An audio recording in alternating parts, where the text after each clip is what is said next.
क्या सरकार आगामी विधानसभा चुनाव में ओबीसी और एससी एसटी वोटों को साधना चाहती है? जी हां, क्योंकि जिस तरह से यूजीसी नया नियम 15 जनवरी 2026 को लागू किया है, पूरे देश में बवाल मच गया है। कॉलेज और विश्वविद्यालयों से लेकर के कई साधु संत, कई विपक्ष के नेता, कवि, पत्रकार और विपक्ष तो विपक्ष है, सत्ता पक्ष के भी कई नेता, बीजेपी संगठन में कई आला पदों पर रहने वाले लोग भी इसका विरोध कर रहे हैं।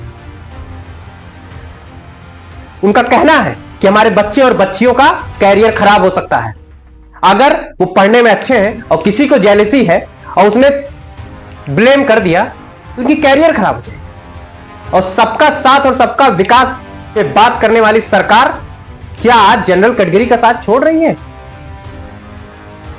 अब ये तो पता नहीं है, पर हां, स्थिति तो ऐसी ही बन गई, क्योंकि अब यूजीसी नियम में अगर बदलाव होता है, वापस लिया जाता है, तो ओबीसी और एससी एसटी वोट बैंक नाराज, उसका परिणाम आपको आगामी चुनाव में देखना पड़ सकता है। और अगर बदलाव नहीं किया तो फिर जनरल कैटेगरी नाराज, फिर वो भी अपना गुस्सा जो है उसी वोट देने के जरिए बयां करें। तो आज हम लोग जानेंगे कि यूजीसी कौन सी ऐसी संस्था है और ऐसा क्या नियम ले आई कि बवाल मचवा दिया है। यूजीसी भारत सरकार के शिक्षा मंत्रालय के अंतर्गत आने वाली एक संस्था है जो कॉलेजों और विश्वविद्यालयों को मान्यता देती है और साथ में उच्च शिक्षा के मानकों को भी तय करती है।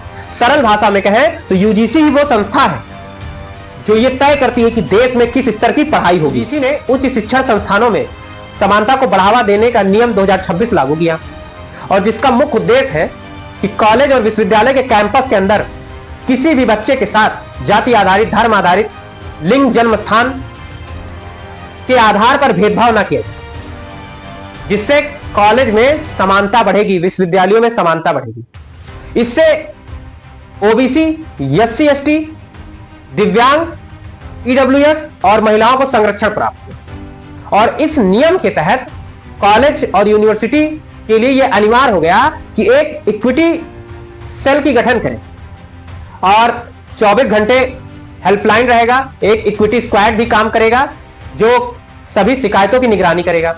लेकिन इस इक्विटी सेल में होगा कौन? इसमें ओबीसी, एससी एसटी, दिव्यांग और महिलाओं का प्रतिनिधित्व तो है, लेकिन सामान्य वर्ग के प्रतिनिधित्व का कोई उल्लेख नहीं। इसका विरोध इसलिए बढ़ा क्योंकि लोगों का कहना है कि सामान्य वर्ग के खिलाफ है।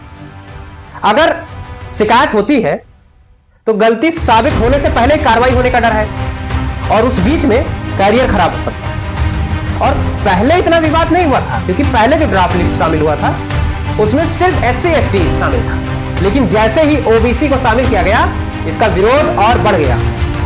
अब देखते हैं कि सरकार क्या इस नियम को वापस लेती है या कुछ बदलाव करती है। और सुप्रीम कोर्ट में भी एक जनहित याचिका दायर की गई